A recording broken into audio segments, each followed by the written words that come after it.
নমস্কার বন্ধুরা, কেমন আছো সবাই? সবাইকে সুবর্ণা ভিলেজ ব্লগে নতুন একটি পর্বে অনেক অনেক স্বাগত। আজকে দাঁড়িয়ে আছি কিন্তু আমাদের একদম বাড়ির উঠোনে। এই যে বলছিলাম না মল্লিকা আম সব পেকে গেছে। আর নিমাই ভাই এখানে গেড়িদাকে কি আমার বন্ধুরা দেখতে পাচ্ছে? আমিও কিন্তু প্রথমে বুঝতে পারিনি। আমি নিমাই ভাইকে এসে জিজ্ঞেস করছি, ও নিমাই ভাই গেড়িদা কোথায় গো, গেড়িদা কোথায়?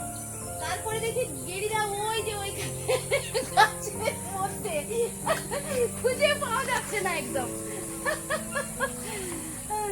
কয়েকটা আম পড়েছে নিচে, তবে যেগুলো নিচে পড়বে কিন্তু ফেটে নষ্ট হয়ে যাবে ভাই। আর ওইখানে থেতলে যাবে, ওইখানটা নরম হয়ে গেলে কিন্তু আর খেতে ভালো লাগবে না। হ্যাঁ সেই প্রচুর আম হয়েছে। আজকে আষাঢ় মাসের 1 সপ্তাহ হয়ে গেল পড়েছে। আমি না নিচে যাবো না, আমি জানি মাথায় পড়লে মাথা একদম থাকবে না। প্রচুর আম হয়ে আছে, পেড়ে নিচ্ছি কারণ কি সব পড়ে পড়ে নষ্ট হচ্ছে, নয়তো গাছে রেখে রেখে ফেলে হয়তো অনেক দিন খাওয়া যেত। কারণ আমগুলো এখনো ভেতরটা হলুদ হয়েছে কিন্তু এখনো সেরকম পাকেনি, বাড়িতে রাখতেই হবে।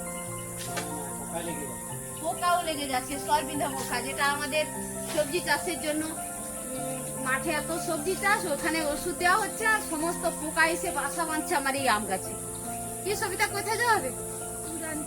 দুধ আনতে যাবে? রান্না শেষ? খাওয়া শেষ? তাহলে কি ননদিনী খেতে যাবে?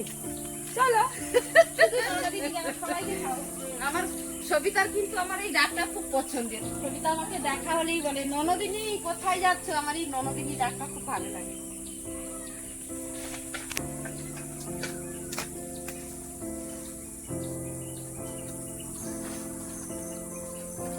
ব্যাগ ভর্তি হয়ে গেছে, ব্যাগ কি ছাড়বে? আর এই যে দড়ি নিয়ে উঠেছে দুজনে। আমার একটা দোপাটি ফুলের গাছ গেল, দোপাটি ফুলের গাছের উপরে পড়েছে। এই যে দড়িটা ঝুলছে বন্ধুরা, কেন বলো তো?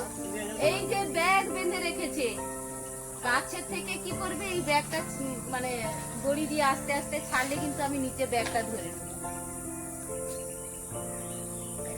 পারছে আর ব্যাগের মধ্যে রাখছে। এই সময় প্রায় আম শেষ হয়ে এসছে, অনেকের করে গাছে আর আম নেই, কিন্তু আমাদের এই গাছটাতে প্রচুর আম আছে। আর এই আমগুলো অনেক বড় বড় হয়, কিন্তু এবছর সংখ্যাতে অনেক হয়েছে তো, তাই ছোট হয়েছে কিন্তু প্রচুর হয়েছে। ভাই ওই নেটটাতে কটা করে আম আসছে? দুটো? কালকে বানর এসে উঠে গেছিল, এই জন্য এত খেয়ে খেয়ে ফেলেছে সব। ও গিরিদার জামরুল গাছের উপরে উঠে গেছে না?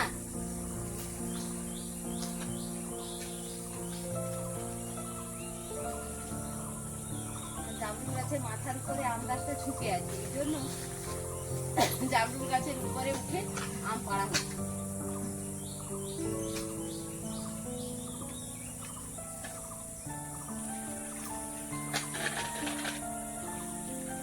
উপরের গুলো পাড়ো ভাই, নিচের গুলো থাক, যদি নিচ থেকে যদি পাড়া যায়। আমি কিন্তু ওই মুখে বসে আছি, আর আমরা কি করি, আমাদের ছাড়বে নাকি দেখি। দড়ি ধরবো?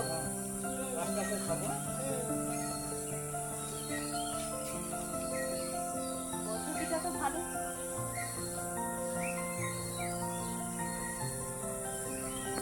আম নামানো হচ্ছে, এসে গেল আমার হাতের কাছে একদম। বাবা একদম তো ব্যাগ ভর্তি। আমি কিন্তু আর দড়িটা খুলবো না ভাই, তো আম পড়বে কি?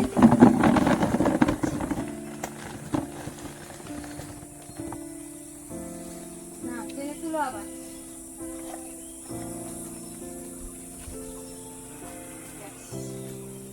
হয়ে গেল। আর কি নিচে আম পড়েছে, কি হয়েছে এই আমগুলো যে পড়ে গেছে না, এই যে আমার দোপাটি গাছের উপরে পড়েছে, ফুল গাছের উপরে, এগুলো কি হয়েছে, এগুলো পেকে গেছে। এই জন্য যেই না জালতিটা নিয়ে গেছে আম পাড়ার, সঙ্গে সঙ্গে এগুলো পাকা আমগুলো তো গোটা থেকে তো খুলে পড়বে, তাই খুলে পড়ে যাচ্ছে। অনেক আম পাকা সব পড়েছে। হ্যাঁ গো, আম কাঁঠালের খাওয়ার দিন আগামীকাল। তোমারটাও হয়ে গেছে? তুমি কোথায়? আসছি আসছি, ছাড়ো ব্যাগ ছাড়ো। তোমার তো বলো জামরুল গাছের এর মধ্যে, ডালার মধ্যে আটকে আছে।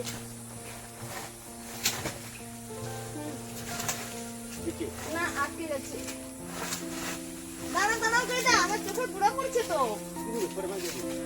আরে ব্যাগটা কোথায় আছে ওইদিকে দেখতে হবে না?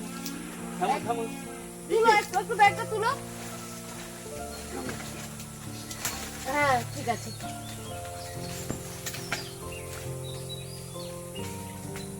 কিন্তু এর ব্যাগ আমাকে খুলতে হবে।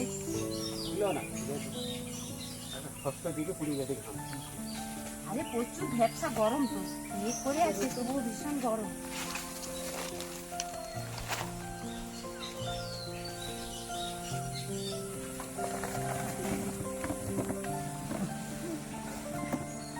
কতটা পারা হলো তো, এক গামলা হয়ে গেছে। ও ভাই কটা ডালা পাচ্ছ? মানে এখনো অনেক আম আছে তো।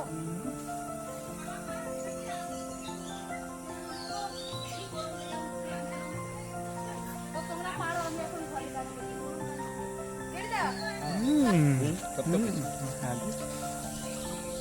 গেড়িদা আর নিমাই ভাই কি করছে এখন? কাঁঠাল পাড়ছে। এত কাঁঠাল হয়েছে গাছে না, প্রচুর কাঁঠাল হয়েছে। সব কাঁঠাল পেকে গেছে, একদম গন্ধে, কাঁঠালের গন্ধে, পাকা কাঁঠালের গন্ধে মোমো করছে একদম চারিদিকে।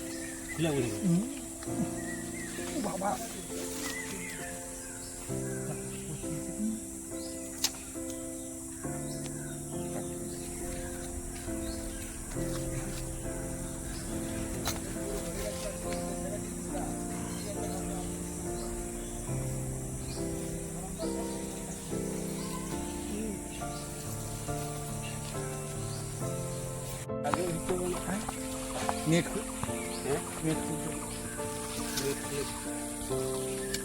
আমি একটু বড় দেখাচ্ছি আর দাঁড়া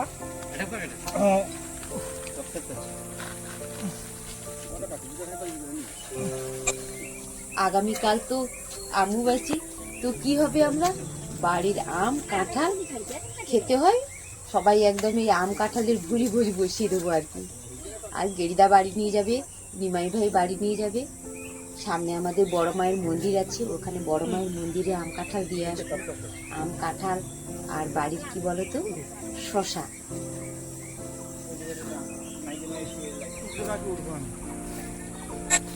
সবাই এতক্ষণ সঙ্গে থাকার জন্য সবাইকে অনেক অনেক ভালোবাসা, অনেক ধন্যবাদ। পৃথিবীর যে যে প্রান্তেই থাকো না কেন সবাই ভালো থেকো, ঈশ্বর সবার মঙ্গল করুক। নিজেরা নিজেদের খেয়াল রেখো, সুস্থ থেকো। দেখা হবে পরের ভিডিওতে।